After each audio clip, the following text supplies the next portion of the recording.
Ang Tagaytay, ang hiyas ng Cavite na kilala sa malamig nitong klima at sa maringgal na tanawin ng Bulkang Taal, ay palaging sinasabing isang kanlungan ng kapayapaan at katahimikan.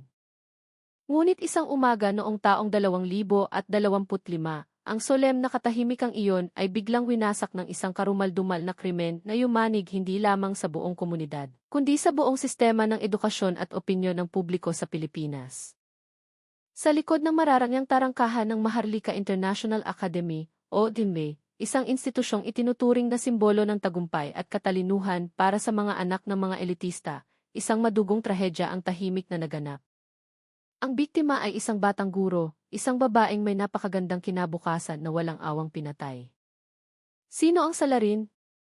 Isang baliw na magnanakaw o isang demonyong nagkukubli sa likod ng maskara ng katalinuhan at kagalang-galang na titulo? Ang katotohanang malalantad ay magpapanginig sa inyo sa kung gaano kalupit gumalaw ang pagnanasa at kapangyarihan. Ang kampus ng IFE, na matatagpuan sa isang liblib at mataas na bahagi ng lungsod, ay kapansin-pansin dahil sa modernong arkitekturang Filipino-Espanyol nito, na may malalaking bintanang kapis at mga detalyeng yari sa matitigas na kahoy. Tuwing umaga, habang nagsisimulang marinig ang ugong ng buhay sa lungsod, ang paaralan ay nagigising sa isang marangal na kapaligiran. Ngunit sa malas na umagang iyon, ang kaayusang laging naroroon ay nadurog. Si Aling Lorna, isang matapat na janitress na mahigit 15 taon nang nagsisilbi sa paaralan, ay sinimulan ang kanyang karaniwang gawain sa gusali ng administrasyon. Habang itinutulak niya ang kanyang trolley ng mga panlinis patungo sa opisina ng punong guro, ang kaharian ni Isi. Emmanuel Manny E. Valencia, isang iginagalang na personalidad at may malaking kapangyarihan sa mundo ng edukasyon sa rehiyon, biglang natigilan ang kanyang mga hakbang. Ang ilaw sa loob ng opisina ay maliwanag pa ring nakasindi kahit na mataas na ang sikat ng araw, at ang pinto na yari sa nara, at may magagandang ukit ay bahagya lamang na nakabukas. Isa itong kapabayaan na hindi kailanman mangyayari sa isang taong perpeksyonista tulad ni Isi. Valencia. Isang masamang kutob ang gumapang sa likod ni Aling Lorna. Nag-aalangan, marahan niyang itinulak ang pinto.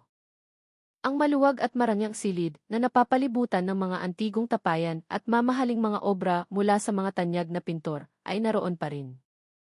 Ngunit ang hangin sa loob ay tila mabigat, puno ng isang kakaibang amoy. Isang nakasusuklam na pinaghalong matapang na pabango ng lalaki at ang malansang amoy ng dugo. Ilang mga dokumento ang nagkalat sa ibabaw ng Persian carpet. Ang silya ng direktor ay mukhang marahas na naisadsad. Ang puso ni Aling Lorna ay tila huminto sa pagtibok ng ang kanyang mga mata ay mapako sa isang bagay sa ilalim ng malaking mesa. Isang itim na sapatos na may mataas na takong. Isang bagay na hindi dapat basta-basta naroroon sa isang lugar na itinuturing na sagrado. Ang nakabibinging katahimikan ay binasag ng ritmikong tunog ng pagpatak ng tubig mula sa pribadong banyo ng punong guro. Nanginginig ang mga binti, lumapit si Aling Lorna. Bahagyang nakabukas ang pinto ng banyo, at ang tanawin sa loob nito ay nagpayelo sa kanyang buong pagkatao. Sa ibabaw ng malamig na sahig na gawa sa marmol, si Isabela Belac Reyes, isang 26 taong gulang na guro sa Ingles at ang bituin ng paaralan, ay nakahandusay na walang buhay. Ang kanyang mahabang itim na buhok ay nakakalat sa ibabaw ng namumuong dugo. Ang kanyang uniforme, isang modernong Filipiniana blouse na karaniwang nagpapatingkad sa kanyang kagandahan, ay gusot at basang-basa sa mapulang likido. Ang kanyang mga mata ay dilat pa, nakatitig sa kawalan na may ekspresyon ng matinding takot at sakit. Ang nakahihindik na sigaw ni Aling Lorna ay sa wakas ay kumawala, pinunit ang katahimikan ng umaga sa paaralan, at hudyat ng pagguho ng isang muog ng karunungan na sa huli inapatunayang marupok. Ang mga pulis mula sa SCP Regional Office 4 ay Calabarzon ay agad na kinordonan ang crime scene, at isang napakahalagang detalye ang agad na nakumpirma. Si Ilchi Emmanuel Valencia, ang punong guro, ang respetadong akademiko, at ang nag-iisang taong may hawak ng susi sa silid na iyon, ay naglaho na parang bula. Ang mga sirena ng pulis ay umalinggaw, sinisira ang atmosfera ng pagluluksa na bumalot sa marangyang lugar sa Tagaytay. Ang mga patrol car mula sa SCP ay mabilis na tinahak ang kahabaan ng Tagaytay na Subo Highway at biglang lumiko papasok sa tarangkahan ng Maharlika International Academy.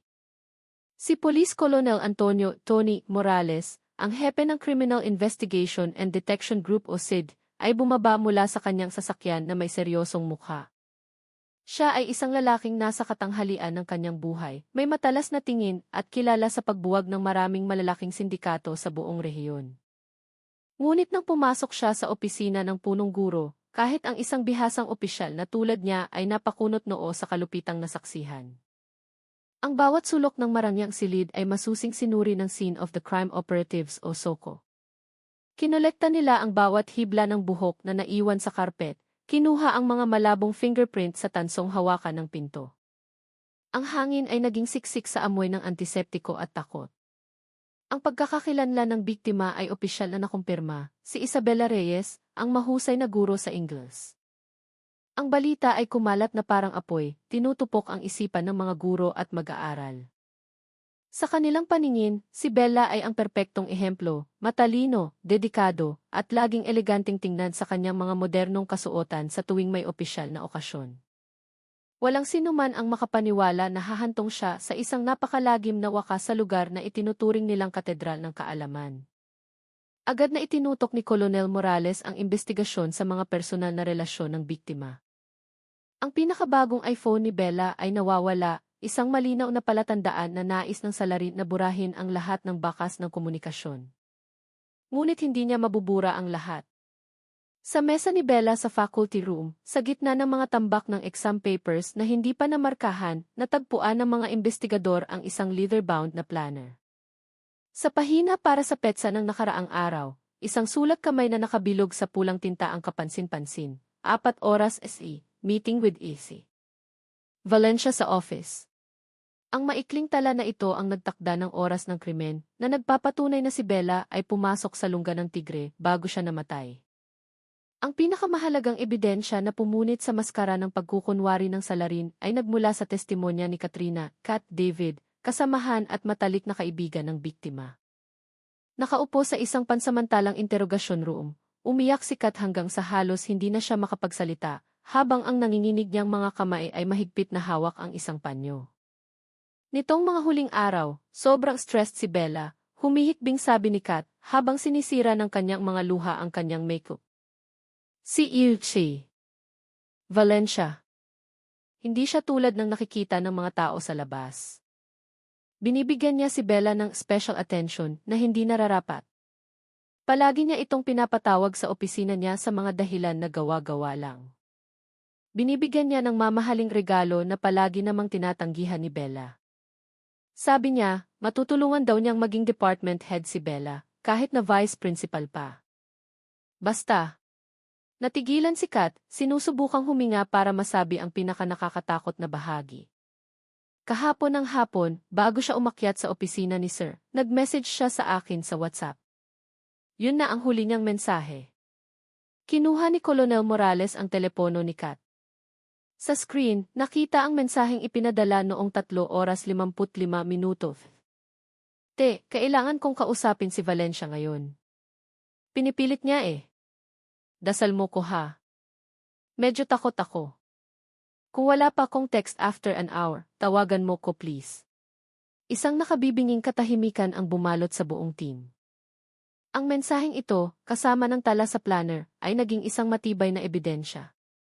Hindi lang nito kinumpirma ang huling oras na buhay ang biktima, kundi inilantad din nito ang masamang motibo sa likod ng magalang na imahe ng doktor. Ang larawan ni E.C. Valencia bilang isang haligi ng edukasyon ay nadurog.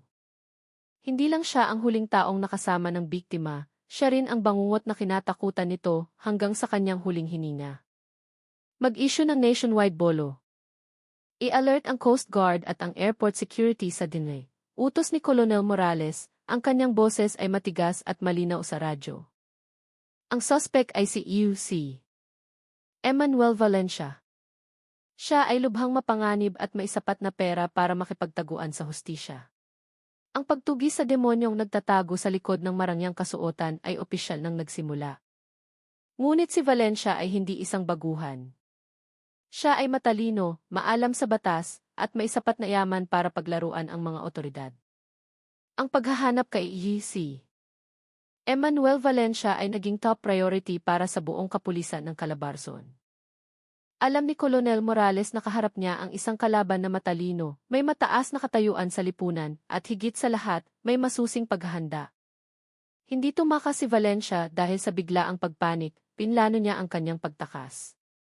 Isang special team ang agad na binuo para pagtagpi-tagpiin ang mga impormasyon mula sa mga surveillance system ng lungsod. Ang mga GC's camera sa kahabaan ng Tagaytay na Subo Highway ay nakakuha ng sandali kung kailan ang itim at mamahaling sedan ni Valencia ay humarurot palabas ng tarangkahan ng paaralan noong 4 oras 45 minutos. 45 minuto lamang matapos pumasok si Bella sa kanyang opisina. Ang sasakyan ay hindi patungo sa kanyang mansyon sa Tagaytay Highlands. Sa halip, lumiko ito patungong timog, bumibilis ang takbo sa gitna ng papalubog na araw, diretso sa mga palikulikong daan patungo sa Nasugbu, Batangas, isang lugar na kilala sa mga mabatong baybayin at liblib na mga resort. Nahangganan ay ang West Philippine Sea. Papunta siya sa baybayin, bulong ni Colonel Morales habang tinitingnan ang digital map. Maglagay ng mga checkpoint sa lahat ng kalsada palabas ng Nasugbu. Pero sa tingin ko, nakalusot na siya kanina pa. Ang ICC Anti-Cybercrime Group ay agad na kumilos, sinusuri ang lahat ng financial activities ni Valencia. Tulad ng inaasahan, ang kanyang mga bank account sa Gihi at Gihile ay nanahimik mula pa kahapon ng hapon. Ngunit ang history ng kanyang mga transaksyon ay naglantad sa kanyang plano. Si Valencia ay nag-withdraw ng malalaking halaga ng cash mula sa iba't ibang ATM sa loob ng nakaraang linggo. Nakapag-ipon siya ng sapat na pera para mabuhay sa pagtatago sa loob ng ilang buwan. Gayunpaman, gaano man katalino ang isang tao, palaging may naiiwan na bakas. Ang pagsisiyasat sa kanyang mga ari-arian ay nagbunyag ng isang detalye na inakala ni Valencia ay nakabaon na sa limot. Mayroon siyang isang lihim na rest house, isang villa na nakatayo sa isang talampas sa isang eksklusibong komunidad sa Punta Fuego, Nasugbu. Ang bahay na ito ay nakarehistro sa ilalim ng isang shell company na kontrolado niya sa pamamagitan ng isang kaduda-dudang abogado. Ang ISIS coordinates ng villa ay eksaktong tumutugma sa direksyon ng pagtakas ng kanyang itim na sasakyan. Isang tactical unit ng Special Action Force o ISLI ang agad na inutusang kumilos, tinatahak ang mga palikulikong daan sa gitna ng kadiliman ng gabi. Hindi sila nagpadalos-dalos. Sa halip, nagsagawa sila ng tahimik na beripikasyon sa mga kalapit na barangay. Isang mahalagang saksi ang lumitaw. Si Aling Yoli, ang may-ari ng isang maliit na sari-sari store mga 2 kilometro mula sa lokasyon ng villa. Ang ginang ay tila nagtataka pa rin ng lapitan ng mga pulis. Ikinuwento niya na noong nakaraang hapon, isang lalaki na nakasakay sa mamahaling kotse, nakasuot ng itim na salamin at sombrero na halos tumatakip sa kanyang mukha, ang huminto para bumili ng maraming stock ng Lucky Me. Instant noodles, bottled water at sigarilyo. Hindi mapakali yung tao, sir, kwento ni Aling Yoli, ang kanyang kamay ay nakaturo sa daan ng lupa patungo sa dagat. Lukot ang mukha niya, nanginginig yung kamay nung nag-abot ng bayad. Hindi na nga kinuha yung sukli, humarurot agad. Akala ko turista lang mula Maynila na naligaw. Lahat ng mga pahiwatig ay nagtuturo na sa iisang lugar. Ang Villano. 24 ay nakatayo ng mag-isa sa ibabaw ng isang talampas na nakaharap sa karagatan, kung saan malalakas na alon ang humahampas buong taon. Napalibutan na ng mga pulis ang lunggan ng halimaw. Ang bitag ay naitakda na. Si Colonel Morales mismo ang namuno sa operasyon. Alam niyang ang pagharap sa isang desperadong tao, sa isang mapanganib na lugar, tulad ng talampas ay delikado. Ang mga tropa ng ASD, kumpleto sa kanilang mga armas, ay tahimik na lumapit sa target sa ilalim ng makapal na dilim ng gabi, ang kanilang mga galaw ay kinukubli ng malakas na dagundong ng mga alon. Ang bitag ay nakahanda. Hinihintay na lang ang tamang oras para isara ito. Bumagsak ang gabi sa baybayin ng Batangas, dala ang hanging malamig at ang ugong ng mga alon mula sa karagatan. Sa ilalim ng malabong liwanag ng buwan ang Villano. 24 ay tila isang malungkot na kuta na nakatayo sa ibabaw ng mabatong talampas. Lahat ng ilaw sa bahay ay patay. Tanging isang maliit na sinag ng ilaw ang tumatagos mula sa siwang ng kortina sa bintana ng ikalawang palapag. Ang mga sundalo ng ASD, suot ang kanilang bulletproof vests, at may dalang mga tactical weapons, ay tahimik na hinigpitan ang pagkubkob. Ang dagundong ng mga along humahampas sa mga bato ang nagsilbing perpektong takip sa tunog ng kanilang mga yabag. Si Colonel Morales ay nakatayo sa isang mobile command post, 500 metro mula sa lokasyon. Ang kanyang mga mata ay nakatutok sa screen ng isang tablet na nagpapakita ng thermal image mula sa isang drone. Isang pulang tuldok ang hindi mapakali sa sala. Ang biktima ay nasa loob na ng bitag. All teams in position. Target is on the ground floor. Wait for it my signal. Ang boses ni Morales ay matigas at malamig sa radyo. Eksaktong 2:00 ng madaling araw, ang oras kung kailan ang pagiging alerto ng isang tao ay nasa pinakamababang antas, ibinigay ang utos. Go! Ang assault team, na parang mga itim na anino, ay mabilis na sumugod sa terasa. Sa isang iglap, ang matibay na pintong yari sa kahoy ay bumigay matapos tamaan ng isang hydraulic ram. Ang tunog ng nabasag na kahoy ay nalunod sa malakas na sigaw. Pulis! Huwag kang gagalaw! Sa loob, si Yusei. Emmanuel Valencia ay nagitla. Nakaupo siya sa isang leather na sofa, napapaligiran ng mga walang laman na bote ng tubig at isang ashtray na puno ng upos ng sigarilyo. Humpak ang kanyang mukha at mayroon na siyang ilang araw na balbas. Wala na ang dating otoridad ng isang punong guro ng international school. Ang kanyang mamahaling barong Tagalog ay gusot, marumi at mabaho. Nang marinig ang pagsabog ng pinto at makita ang mga pulang laser na gumagala sa silid, nagpanik si Valencia. Ang instinct ng isang hayop na nasukol ay nanaig. Dinampot niya ang isang kutsilyo para sa prutas na nasa mesa. Ang kanyang mga mata ay nanlilisik, puno ng galit, desperadong naghahanap ng matatakasan. Bitawan mo ang armas. Napapaligiran ka na, sigaw ng isang operatiba, ang dulo ng kanyang rifle ay nakatutok sa dibdib ni Valencia. Ngunit walang naririnig si Valencia, kundi ang ugong sa kanyang ulo. Umungol siya sa desperasyon, pagkatapos ay sumugod patungo sa malaking salaming pinto na patungo sa balkonahe, kung saan ang bangin at ang madilim na dagat ay naghihintay sa ibaba.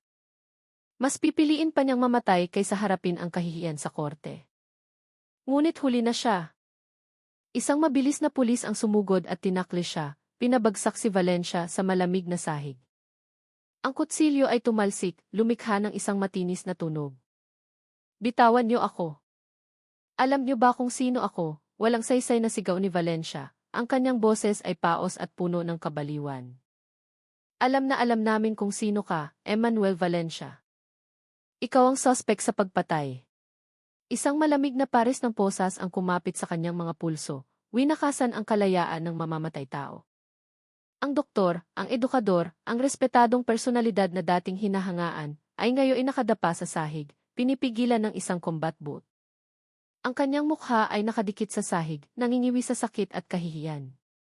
Ang liwanag ng flashlight ay tumama sa kanyang mukha, hinubaran ang tunay na anyo ng demonyo sa likod ng maningning na maskara ng isang intelektual. Habang si Valencia ay kinakalagkad patungo sa sasakyan ng pulis, nagsimula ng mamula ang kalangitan sa silangan. Ang mga mangingisda na papalaot ay nagtatakang pinanood ang eksena. Walang sinuman ang makapaniwala na ang gusgusing lalaki na nakayuko habang naglalakad sa pagitan ng mga pulis ay ang makapangyarihang punong guro. Matagumpay ang operasyon. Ngunit hindi napangiti si Colonel Morales. Alam niyang ang pinakamahirap na bahagi ay naghihintay pa, ang mental na digmaan sa interrogation room para piliting umamin sa kanyang kasalanan ang isang edukado at maalam sa batas na tao. Sa loob ng 4 na sulok ng malamig at soundproof na interrogation room sa headquarters ng PICSID, magkaharap na nakaupo si Colonel Morales at si Ilse. Emmanuel Valencia. Wala na ang mesang yari sa Nara. Wala na ang mga nakasabit na parangal. Sa pagitan nila ngayon ay isang bakal na mesa na puno ng gasgas, 2 matigas na upuan, at isang one-way mirror na tahimik na tila humahatol. Sa unang 4 na oras, si Valencia ay nanatiling matigas. Nakasandal siya sa kanyang upuan, sinusubukang panatilihin ang natitirang arogansya.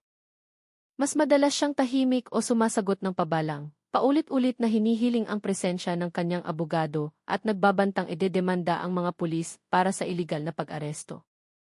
Naniniwala siya na sa kanyang talino bilang isang doktor at sa lawak ng kanyang mga koneksyon, makakahanap siya ng butas sa batas para makalusot. Ngunit hindi nagmamadali si Colonel Morales. Masyado niyang kabisado ang sikolohiya ng mga white-collar kriminal na tulad nito. Ang pinakakinatatakutan nila ay ang hubad na katotohanan. Kalmado niyang binuksan ang folder ng kaso, inilapag ang mga ebidensya isa-isa sa mesa, dahan-dahan na parang naglalaro ng chess. Una ay ang litrato ng mamahaling sapatos ni Bella na naiwan sa ilalim ng kanyang mesa. Sunod, ang resulta ng EHF test mula sa maliit na tilamsik ng dugo sa hawakan ng pinto ng banyo na hindi niya napansin noong naglilinis siya. Pagkatapos, ang recording ng testimonya ni Kat, puno ng hikbi, tungkol sa mga mensahe ng pang-aabuso. At sa huli, ang checkmate. Isang close-up na litrato ng mukha ni Bella mula sa morgue. Ang kanyang mga mata ay dilat pa rin, blanko, sumisigaw ng matinding takot bago siya bawian ng buhay. Tingnan mong mabuti, Yise. Valencia, ang boses ni Colonel Morales ay mababa ngunit tumatagos. Hindi lang siya isang statistics. Siya si Isabela, ang batang guro na ipinangako mong gagabayan. Anong ginawa mo sa kanya? Nang magtama ang mga mata ni Valencia at ng litrato, gumuho ang kanyang depensa. Nagsimulang manginig ang kanyang mga balikat. Ang kanyang katahimikan ay nabasag, napalitan ng mabibigat na paghinga. Isubsob niya ang kanyang mukha sa malamig na bakal na mesa, ang kanyang dalawang kamay ay humawak sa kanyang ulo, umuungol sa isang pigil na iyak, na parang isang hayop na malubhang nasugatan. Ang dam ng katotohanan na matagal nang pinipigilan ng kasalanan at takot ay sa wakas ay sumabog. Ang pag-amin ni Valencia ay isang nakapandidiring manifesto ng moral na pagkabulok.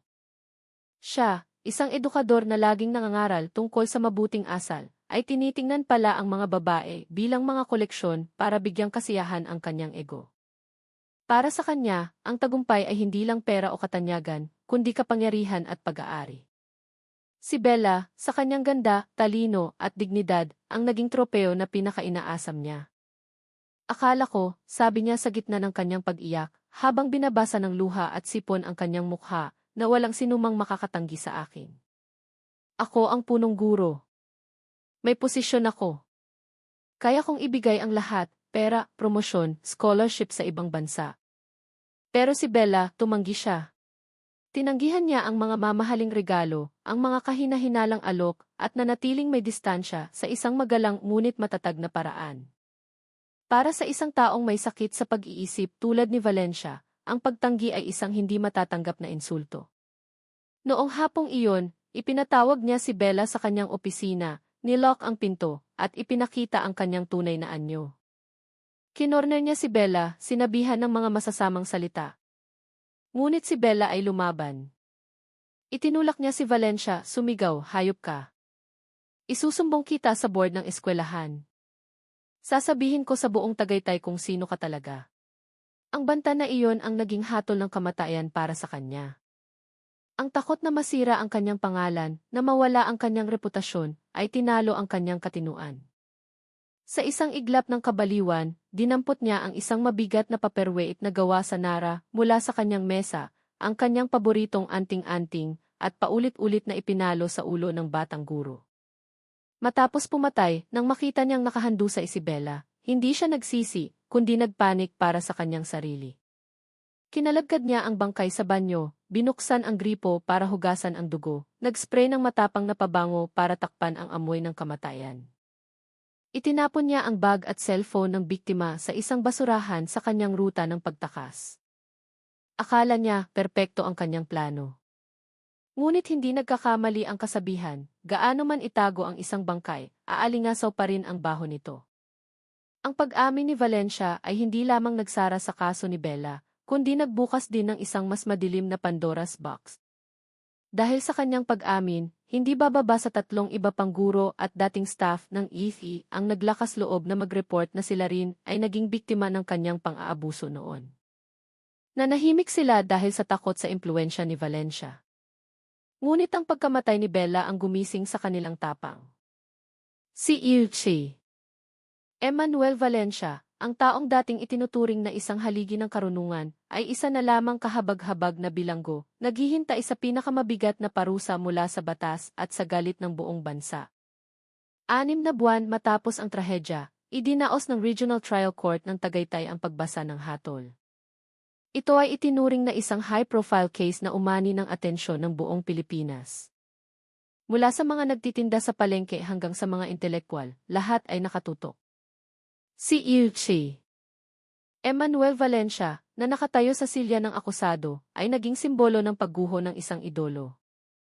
Wala na ang mamahaling sweet o makinis na barong Tagalog. Si Valencia ngayon ay payat, nakasuot ng orange na uniforme ng preso. Pumuputi na ang kanyang buhok, at malalim ang kanyang mga mata, pasan ang takot at huling pagsisisi.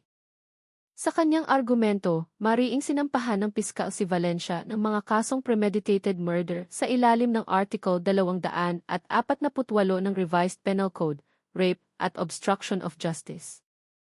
Ang mga hindi matututulang ebidensya, mula sa SET, mga digital message, hanggang sa paperweight na ginamit sa pagpatay, ay inalis ang lahat ng pagkakataon para siya ay makalusot pa. Ang akusado ay isang edukador, isang pinuno ng institusyon, ngunit kumilos na parang isang halimaw. Giit ng huwes, ang kanyang boses ay umalingaw sa siksikang korte.